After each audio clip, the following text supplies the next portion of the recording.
Seo-Yeon travels to her old childhood village to visit her sick mother.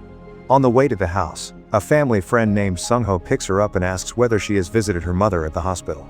Seo-Yeon is distracted because she has lost her cell phone at the station, and she worries someone may have taken it. But she continues to the house, planning to settle in and search later. However, the first unusual event occurs soon after. In the house, she finds an old cordless phone and plugs it in so she can make calls. Later, the phone rings. A distressed woman is on the other end, claiming her mother is acting crazy. When she realizes Seo-Yeon is not the person she meant to call, she hangs up. The call seems random, and Seo-Yeon leaves it at that. But this caller will return in unexpected ways. Later that day, Seo-Yeon visits her mother's doctor. The doctor explains that her mother has a brain tumor that can be operated on, but the procedure is difficult and risky. Seo-Yeon visits her mother afterward, but their relationship is strained. Her mother tells her to begin preparing burial arrangements and asks to be buried next to her husband. Seo-Yeon becomes upset and storms out, unable to process the conversation. This emotional distance becomes important later. Seo-Yeon visits her father's grave next. The tombstone shows he died in 1999. Afterward, she returns to the house, and the cordless phone rings again. The same woman calls, still frantic. During the conversation, Seo-Yeon realizes something unusual. The woman says she is calling from Seo-Yeon's own address. This raises more questions about the caller's identity. That night, Seo-Yeon is awakened by a loud noise in the house. When she checks, she finds that a framed photo has fallen from the wall. As she tries to hang it back up, she notices that the wall is hollow. Curious, she breaks through the wall and discovers a sealed-off room. Inside, she finds objects belonging to a girl, including a journal and a photograph. The new room reveals an important clue about the house's past. Seo-Yeon shows the photo to Sung-ho. He identifies the girl as Young-Sook and explains that the house once belonged to her stepmother, who practiced shamanistic rituals. When Seo-Yeon asks for more details, he avoids the topic, claiming he remembers very little. The date on the back of the photo shows November 1999.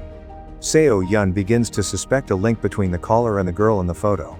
On her way home, Seo-Yeon walks past a local shop belonging to a woman named Sun-hee. The name matches the person the mysterious caller had been trying to reach. That night, the cordless phone rings again. This time the caller screams as if she is in danger. Seo-Yeon hears another woman dragging her away, followed by sounds of a struggle and fire. This suggests the caller's situation is far more serious than it first appeared. When the call ends, Seo-Yeon checks the hidden room again. She smells smoke and sees faint signs of fire, even though her own timeline is unaffected. Later, the phone rings again, and Seo-Yeon confronts the caller. She tells her she has found her photo and knows her name, Young-Sook. Young-Sook insists that the date is only November 18, 1999. To confirm their connection, Seo-Yeon reads from the journal she found, which Young-Sook recognizes as her own writing. Both women begin to understand what is happening. Seo-Yeon concludes that they are living in the same house, but 20 years apart, connected through the phone. She tests her theory by finding a newspaper article mentioning a plane crash that occurred on November 18, 1999, and tells Young-Sook to watch the news that evening. When the crash appears on television, Young-Sook calls back, shocked and beginning to trust Seo-Yeon. Both women now accept the link between their timelines. They continue talking, exchanging details from their lives. Young-Sook explains that her biological mother is dead and that the woman who abuses her is her stepmother. Seo-Yeon tells her about losing her father in a house fire, which she always blamed on her own mother. Their conversations build a bond between them. But this connection soon affects the past and future in dramatic ways. In the next scene, Seo-Yeon's younger self and her parents visit Young-Sook's house in 1999 while considering buying it. Young-Sook uses the phone to let present-day Seo-Yeon listen to her father's voice. Seo-Yeon becomes emotional, hearing him for the first time in 20 years. This moment motivates Young-Sook to take action. Young-Sook decides to save Seo-Yeon's father from the fire that is supposed to happen on November 27, 1999. She sneaks out without her stepmother noticing and travels to Seo-Yeon's old home. While the younger Seo-Yeon plays with her father, Young-Sook enters the house and alters the sequence of events surrounding the fire. This sets off major changes in the timeline. Back in 2019, Seo-Yeon suddenly finds her lost cell phone returned, and the burn scar on her leg disappears. Her house transforms into a modern, well-kept home. When she goes outside, a large glass-roofed garden now exists. Inside, her father, alive and healthy, comes to greet her.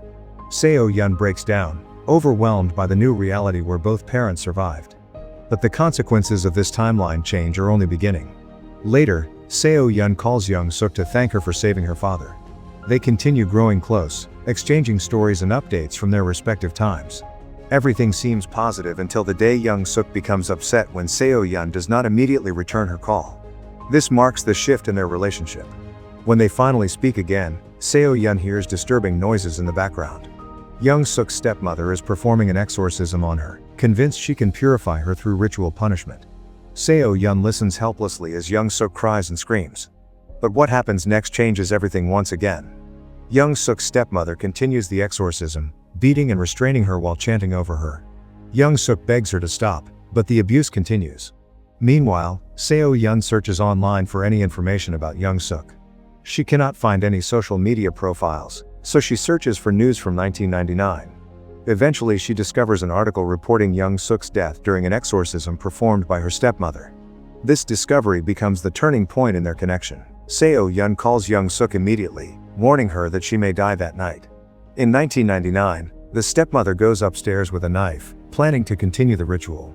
She attacks the bed, thinking Young-Sook is sleeping in it. But the bed is empty. Young-Sook reveals herself, uses a fire extinguisher to incapacitate her stepmother, takes the knife, and kills her. This act fundamentally alters every future timeline connected to her. After killing her stepmother, Young-Sook calls Seo-Yeon again. Seo-Yeon is relieved when she hears Young-Sook's voice, believing she survived the exorcism. Young-Sook tells her she feels reborn. In 1999, she walks freely outside the house for the first time in years, buys food she likes, and enjoys her newfound freedom. However, this freedom soon develops into something darker. In 2019, Sung-ho visits Seo-Yeon's home to deliver strawberries. Her family welcomes him warmly, and they enjoy a peaceful afternoon together. But in 1999, Sung-ho makes a delivery at Young-Sook's house instead. Young-Sook opens the door wearing new clothes, eager to show off her purchases and clearly enjoying attention. She invites him inside. This leads to a discovery that changes both timelines again. While waiting in the kitchen, Sung-ho notices several large black bags in the refrigerator. When he accidentally drops one, it opens slightly, revealing dismembered remains, pieces of Young-Sook's stepmother. Horrified, he panics. Young-Sook sees him looking at the bags and becomes angry. She grabs the fire extinguisher and prepares to eliminate him. Meanwhile, Seo-Yeon begins to sense something is wrong. In the present, Seo-Yeon returns from answering the phone to find that Sung-ho has vanished. Her parents say he was never at the house. When Seo-Yeon checks the refrigerator, there is no sign of strawberries. Confused, she goes to his strawberry farm, only to find it abandoned. Nothing indicates the farm ever existed. This disappearance forces her to seek answers from the authorities. Seo-Yeon goes to the local police station and asks about Sung-ho. The younger officer has no idea who he is. But the older officer recognizes the name and explains that Sung-ho died 20 years ago.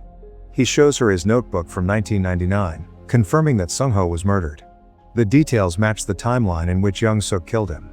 This confirms that Young-Sook's actions in the past continue to reshape the present.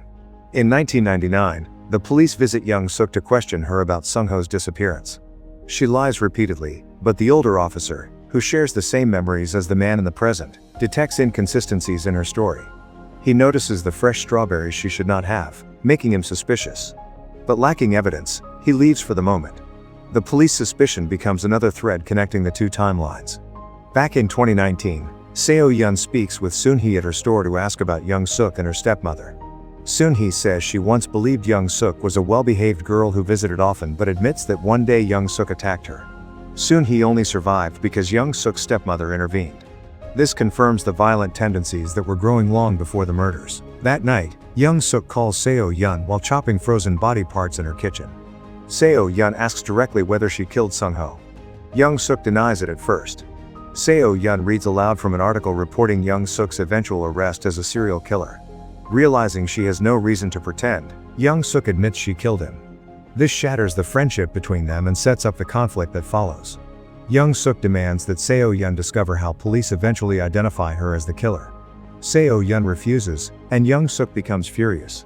She calls continuously, threatening her, insisting Seo-Yeon cannot ignore her after benefiting from her actions. This marks the beginning of Young-Sook's escalating retaliation. Meanwhile, in 1999, the older officer continues investigating. He notes Young-Sook's unstable behavior and the inconsistencies around Sung-ho's disappearance. At the same time, in 2019, Seo-Yeon hears a knock at her door. When she opens it, she sees her younger self with her father, an event connected to the past timeline. They are looking for the stepmother, who never showed up at the realtor's office. This connection pulls the two timelines even closer together. In 2019, Seo-Yeon spends time with her father. He notices she is troubled and encourages her to drive his car to distract her. He gives her advice, helping her navigate gently. Meanwhile, in 1999, Young-Sook prepares an attack. As Seo-Yeon's father waits inside the house, Young-Sook approaches with the fire extinguisher. The two timelines now collide in a drastic way. In the present, Seo-Yeon drives into a tunnel. As she does, her father begins to fade from existence. The timeline where he lived collapses, and the car's windshield shatters as her surroundings distort. She is thrust back into the version of reality where he died. This indicates something catastrophic has happened in 1999. In 1999, Young-Sook attacks and kills Seo-Yeon's father. Young Seo-Yeon sees the scene and screams. Her older self wakes up in the tunnel, disoriented and alone. When she returns home, the house is run down again, matching the earlier timeline. On the floor, written in blood, are the words, "Seo-Yeon, answer the phone." This message signals Young-Sook's control over the situation. The phone rings immediately. When Seo-Yeon answers, Young-Sook taunts her, describing how she killed her father. Seo-Yeon threatens to kill her, but Young-Sook reminds her she cannot reach her in the past. Instead, Young-Sook has captured the child version of Seo-Yeon and threatens her life unless Seo-Yeon reveals how the police will eventually arrest her. The stakes now involve both versions of Seo-Yeon. Seo-Yeon realizes she must find a way to fight back indirectly. She searches for events in 1999 that might harm Young-Sook. She discovers a gas explosion scheduled to occur at a nearby building shortly after their call. She decides to trick Young-Sook into going to the explosion site by giving her a fake address, claiming it belongs to the junk collector who will report her knife to the police. This sets up Seo-Yeon's attempt to eliminate Young-Sook through the past timeline. Young-Sook travels to the address. But by coincidence, she steps outside just before the explosion happens. The building erupts behind her, but she survives. Furious, she calls Seo-Yeon and seeks revenge. She pours boiling water onto the young Seo-Yeon, causing burn scars to appear instantly on the older Seo-Yeon in 2019. This demonstrates the direct physical link between the two timelines. Young-Sook then leaves a recorded message from Seo-Yeon's mother, threatening to target her next. She also reveals another truth. Seo-Yeon was actually the one who turned the gas back on during the childhood fire. Her mother had turned it off while leaving, but young Seo-Yeon mistakenly reversed it. This changes Seo-Yeon's understanding of her past. Desperate, she breaks into the 2019 police station. She finds the notebook used by the officer in 1999. It contains the detailed notes of the investigation, including the final event that leads to Young-Sook's arrest. This gives Seo-Yeon the information she needs. Seo-Yeon gives Young-Sook the real address of the junk collector, hoping this will help end their timeline conflict. But instead, Young-Sook kills the man and destroys the knife, erasing the evidence that once linked her to the murders. This action drastically changes the future again. In 2019, Seo-Yeon's house transforms once more. Now it is decayed and filled with refrigerators. Inside them are remains from Young-Sook's victims over the past 20 years, revealing she never went to prison and continued killing. This shows how dangerous the new timeline has become. Seo-Yeon searches the newly changed house, realizing that an older version of Young-Sook is still alive and has lived there for decades. The house is filled with evidence of her long history of killings. Seo-Yeon returns to the hidden room she discovered earlier and finds the old cordless phone there. She knows the past is still active and that Young-Sook is still using the phone in 1999. This discovery confirms she must act quickly. In the updated timeline, Seo-Yeon reads the newest version of the police notebook. It now contains notes showing that her mother and the officer went to Young-Sook's house in 1999 while searching for Seo-Yeon and her father. They questioned Young-Sook, who lied and let them search the second floor. Nothing was found at that time. This indicates the past timeline is still in motion and has not yet reached the final confrontation. The notebook also mentions that Seo-Yeon's mother made a phone call using Young-Sook's cordless phone. Realizing she can use this moment, Seo-Yeon dials around the approximate time written in the notes, hoping the call will connect across timelines again. This becomes her last opportunity to warn her mother. In 1999, Seo-Yeon's mother answers the phone. Instead of her husband, she hears her daughter's voice calling from the future. Seo-Yeon quickly warns her to leave the house because she and the officer are in danger. Her mother is confused but alarmed. Before she can act, Young-Sook realizes something is happening and attacks the officer. This causes the confrontation in 1999 to escalate rapidly. Young-Sook kills the officer and turns her attention to Seo-Yeon's mother. Meanwhile, in 2019, the older Young-Sook emerges from the shadows. She has been living in the house the entire time, waiting for her chance to attack Seo-Yeon. The two timelines now mirror each other, with both versions of Young-Sook hunting both versions of Seo-Yeon. This parallel chase heightens the danger in both time periods. In 1999, Seo-Yeon's mother runs through the house, trying to escape as Young-Sook follows her with a knife.